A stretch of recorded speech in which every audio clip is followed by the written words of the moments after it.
Olá, tudo bem? Nesse vídeo nós vamos abordar sobre a milenar cultura chinesa. Faremos essa abordagem em forma de tópicos para facilitar a assimilação. As primeiras dinastias na China. Os primeiros grupos humanos eles vão chegar à China antiga por volta de 30 mil anos. E apenas em 5.000 a.C. começam a surgir as primeiras aldeias, geralmente às margens dos grandes rios. Esses primeiros povoados geralmente eram governados por mulheres e eles praticavam a agricultura do arroz. Da agricultura aos primeiros estados. Foi no Vale do Rio Amarelo, no norte da China, que a agricultura se desenvolveu e promoveu, portanto, o surgimento das primeiras comunidades.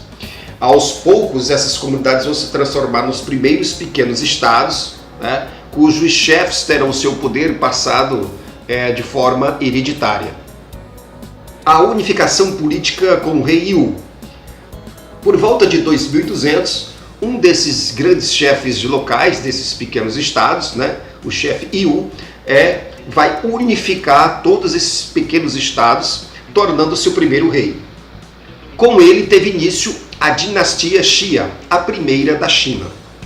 Os governantes Xia construíram muralhas ao redor das cidades, organizaram exércitos com armas de bronze, dominaram uma área de aproximadamente 1.600 km², e os governantes Xias irão governar até o século XVIII a.C. A próxima dinastia será a dinastia Shang, a partir do século XVIII a.C. Teremos, portanto, 7 séculos de dinastia Shang, em que vai ocorrer um grande florescimento econômico e cultural, como, por exemplo, com o surgimento da primeira escrita chinesa, que será a mãe da escrita chinesa atual.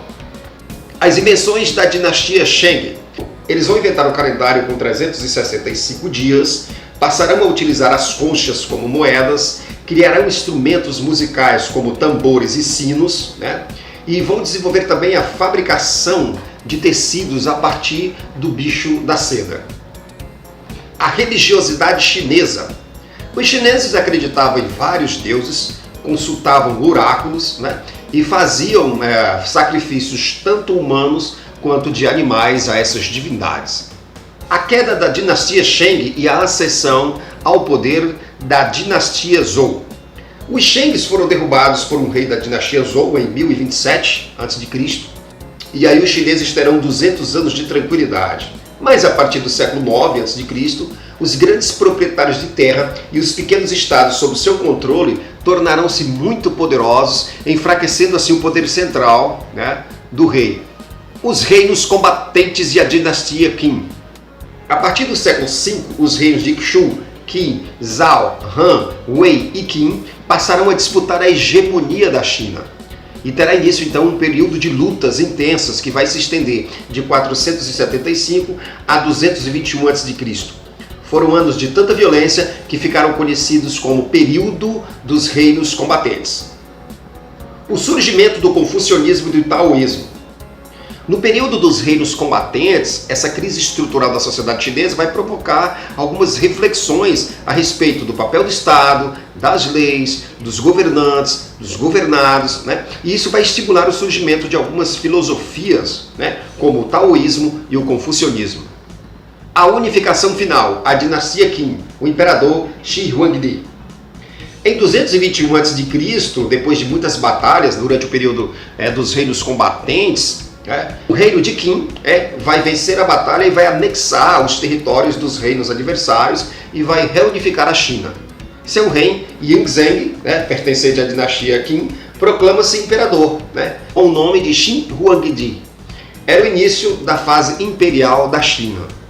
A China Imperial, de 221 a 210 a.C.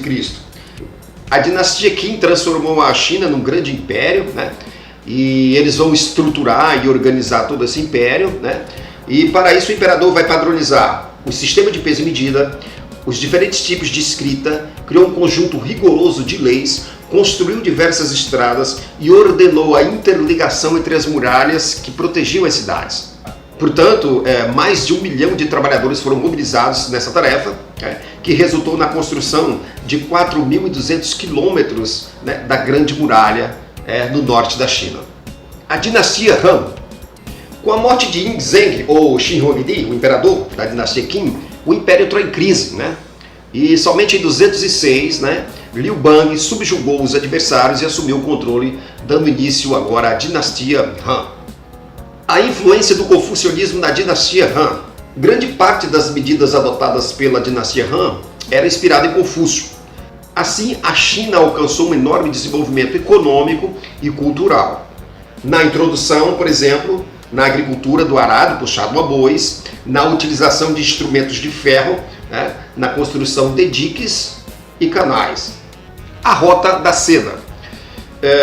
Nesse período nós vamos ter o desenvolvimento de uma rota que vai do Oriente ao Ocidente, em que comerciantes do Oriente e do Ocidente transitam por essa rota e aí ocorre um intercâmbio cultural, um intercâmbio econômico, e ao longo dessa rota eles vão comercializar, comprar, vender, né, diversos tipos de objetos, madeiras, joias, canela, sal, pimenta, gengibre, óleos e etc. Essa rota tinha um trajeto de 7.000 quilômetros, né? E os comerciantes que transitavam nela corriam dos mais diversos perigos, né? Como, por exemplo, atravessar desertos, geleiras, tempestades de areia, sem contar os saqueadores e os ladrões que moravam nas estepes. É importante ressaltar que atravessar essa rota de 7.000 quilômetros do Oriente ao Ocidente levava alguns anos. O desenvolvimento da dinastia Han. O desenvolvimento da dinastia Han foi muito grande, né? E isso gerou uma série de conquistas territoriais, né? Como por exemplo a Coreia, o Cantão.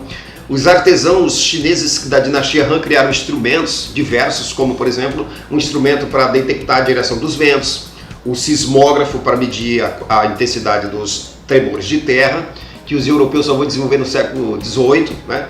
Inventaram as 4 operações matemáticas utilizando números fracionais, o cálculo com números negativos e positivos, a bússola, o relógio de sol, o relógio de água, né? O papel, né? Como também a dissecação de cadáveres e a cirurgia utilizando anestesia, né? Como também desenvolveram a acupuntura para o tratamento de diversas doenças. Com o fim da dinastia Han no século III, a China vai viver um período de fragmentação e unificação. Fragmentação política, reunificação política, né? Sofreu ataques dos hunos, dos turcos, né? E no século XIII, o território foi ocupado pelo exército do poderosíssimo rei mongol Gengis Khan, né? E a China só terá novamente contato com o Ocidente no século XIII, quando da visita de Marco Polo ao território chinês. Marco Polo, um comerciante veneziano, que viajava o mundo escrevendo seus relatos sobre suas viagens. Bem, esse foi um resumo sobre o Império Chinês, espero que vocês gostem. Se inscreva no canal, dê um like, deixe um comentário e até a próxima!